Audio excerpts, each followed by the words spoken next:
Hello, my name is Jessica Basil. I have decided to do my informational speech over the Brazilian culture. So, I have one question for you. When do you think the Brazilian culture art started? When I was looking this up, it gave me multiple different answers because the Brazilian culture is not its own culture. It is made with Portuguese, Africans, and the Indians who traveled to Brazil. The main one is Portuguese. Its main factors to the culture itself is language, main religion, customs, and arts. For the Africans, their main were the food, sub-religion, and the popular music and dances, which will come into factor later on when the arts started. And the Indians, it didn't say much because they were the smallest percentage of Brazil total. It didn't say what it contributed, but it just says it had a percentage of the population. So in this, I will be talking about the academy starting up, which the problems of the academy, what it faced when it first started and during it, the upscale of the colonial period, which is when it first colonized. The Brazilian arts was one of the first arts when it came to Europe, Brazil, France, and it had the first school to open up and allow kids to travel, or I wouldn't say kids, but young adults.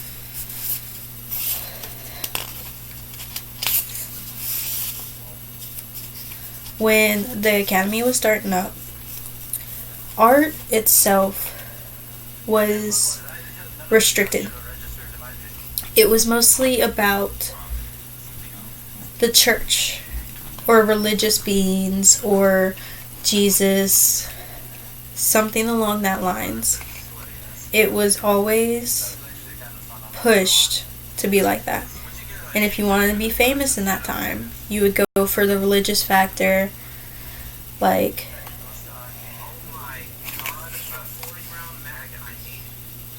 I can't think of one. I apologize. The founder of the academy is Portuguese King Dom. He first named it the Royal School of Sciences, Arts, and Crafts, but then later it was called the Imperial Academy of Fine Arts.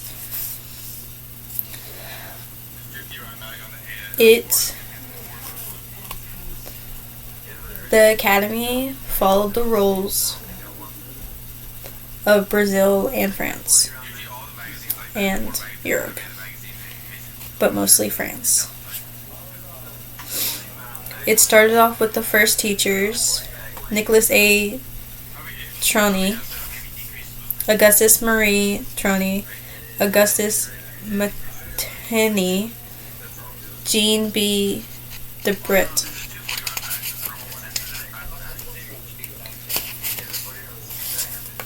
Some of the problems that the academy faced when it started getting students in and started teaching them was no one was interested in the art.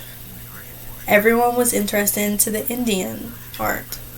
Like I said before, the Indians had the popular dances and the popular music. Everyone was interested into there instead of the landscapes of the own Brazilian people. Another problem that the academy faced was having no models, especially nude models, for its classes, for sculptures, for paintings, for drawings, for sketches, for everything. Because once again, in this time period, it was mostly about the church, and it is unmoral to see a new model. So they found difficulties of finding someone to do that. There was a lot of times where the teachers actually had to go out of Brazil to bring someone back to be a model for their class, or they would model themselves.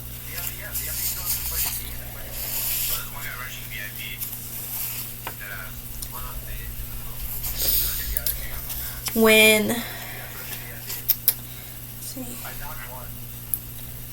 around the 1800s, 1840s, 1850s, the government decided to start this scholarship, as you would say.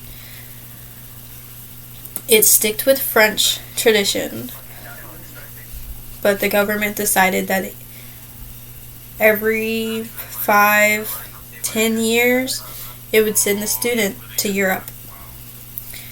Most of the places that the students picked was either Rome or Paris. Rome, they started doing it for the landscape, mostly. Paris, they did it more for the people, a little bit for the landscape. The first scholarship winner was Jean-Lin Pauleri, and that was in 1849. The second one was Victor Malheres. He was the first Brazilian to show his art in Paris Salon in 1852. He also became a very big influencer to people coming up in the arts.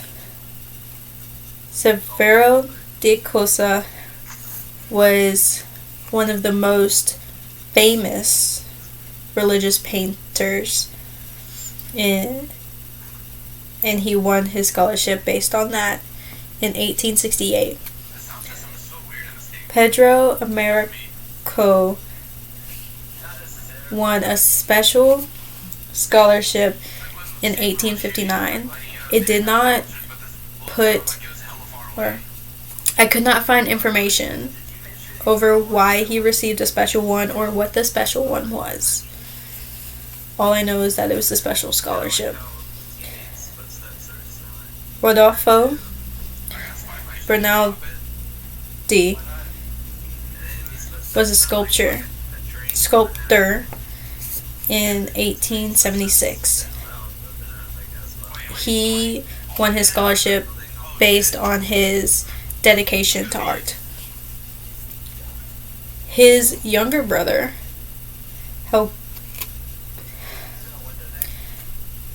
Henrique Bernardi, and another person, Rodolfo Amodo, was head and head for the scholarship in 1878.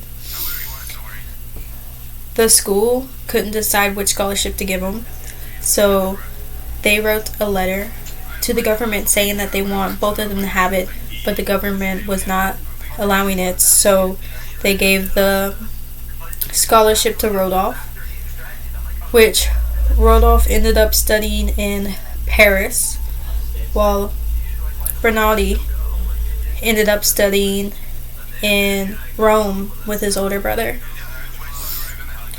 The last scholarship ended up being Oscar Pereira de Silva. It didn't put a date, but it just said that he was the last scholarship. If you think about everything that the government did for this, it all started in the 18th century, and it still shows that it had a modern day twist. And so it's the earliest one.